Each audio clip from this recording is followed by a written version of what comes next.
ஆண்டவரும் அருமரட்சகருமா இருக்கிற இயேசு கிறிஸ்துவின் ஆச்சரியமான நாமத்தில் தினமும் கர்த்தருடைய சத்தத்தை கேட்டுக்கொண்டிருக்கிற என்னுடைய பிள்ளைகளை வாழ்த்துகிறேன், ஆசீர்வதிக்கிறேன்.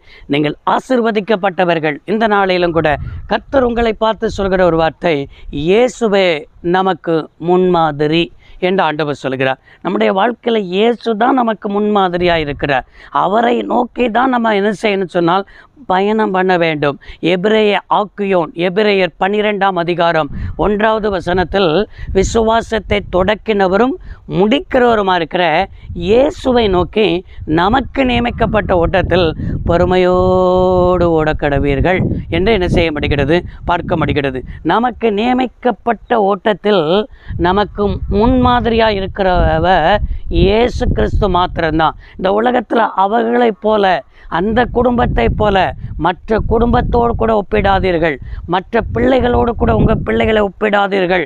உங்கள் வேலையை மற்ற வேலைகளோடு கூட ஒப்பிடாதீர்கள். நீங்கள் இயேசுவை மாத்திரம் பாருங்கள். உங்களுக்கு நியமிக்கப்பட்ட ஓட்டத்தை மாத்திரம் பாருங்கள். நீங்கள் மற்றவர்களை எப்போ பார்க்கிறீர்களோ அப்போதான் சோர்ந்து போவீர்கள்.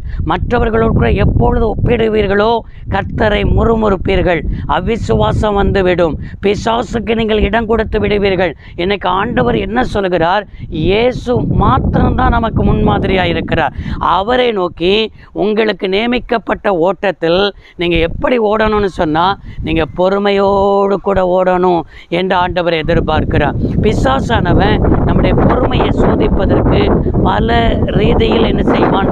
போராடுவான். பல ரீதியில் நமக்கு தடைகளை கொண்டு வருவான். பல ஏமாற்றத்தை கொண்டு வருவான்.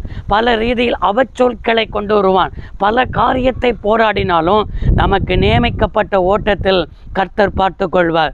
கர்த்தர் எனக்காக யாவையும் செய்து முடிப்பார், அவர் இருக்கிறார் என்று சொல்லி அவரை மாத்திரம் பார்த்து நீங்கள் பொறுமையோடு ஓடுவீர்கள் என்று சொன்னார். எல்லாவற்றையும் கர்த்தர் பார்த்து கொள்வார். இயேசு கிறிஸ்து இந்த உலகத்தில் 33 வருஷம் மனிதனாய் வாழ்ந்து நமக்கு முன்மாதிரியை வைத்துவிட்டு என்ன செய்தார்? போனார். அவருடைய அடிச்சுவடுகளை பின்பற்றி நாம் நடக்க வேண்டும். அப்போஸ்தலனாய் இருக்கிற பவுலும் கூட இவ்வாறாக எழுதியிருக்கிறார், நான் கிறிஸ்துவை பின்பற்றுவது போல நீங்கள் என்னை பின்பற்றுகிறவர்களாக இருங்கள் என்று எழுதியிருக்கிறார். அப்படி என்றால் இயேசுடைய முன்மாதிரியை அப்படியே பின்பற்றி நடந்தது நிமித்தம்தான் பவுலுடைய வாழ்க்கையில் அவர் சவாலாய் சொல்கிறார், நீங்கள் என்னை பின்பற்றுகிறவர்களாக இருங்கள் என்று எழுதியிருக்கிறார். நாமும் இயேசு கிறிஸ்துடைய மாதிரியை பின்பற்றி பிறருக்கு ஆசீர்வாதமாய் நம்முடைய வாழ்க்கையை அநேகர் பின்பற்றுகிற அளவுக்கு தேவனுக்கு ஒரு சாட்சியுள்ள வாழ்க்கையாய் வாழ்ந்து நாமும் கிறிஸ்துவுக்கு நடமாடுகிற நிருபமாக என்ன செய்வோம்? மாறுவோம். ஆண்டவன் நம்ம மூலமாய் மகிமைப்படுவார். ஜெபிப்போம். சர்வ வல்லமையுள்ள தெய்வமே, அருமை தகப்பன், இந்த வார்த்தையை கேட்ட நம்முடைய பிள்ளைகள் நீர் உம்மையே முன்மாதிரியாய் வைத்து முன்னேறி செல்வதற்கு கர்த்தர் கிருபை தருவீராக. வாழ்த்துகிறோம், ஆசீர்வதிக்கிறோம். தேவ கரம் வழி நடத்துவதாக இயேசு கிறிஸ்துவின் நாமத்தில் வேண்டி கேட்கிறோம் நல்ல பிதாவே, ஆமென். கர்த்தர் ஆசீர்வதிப்பாராக. God bless you all.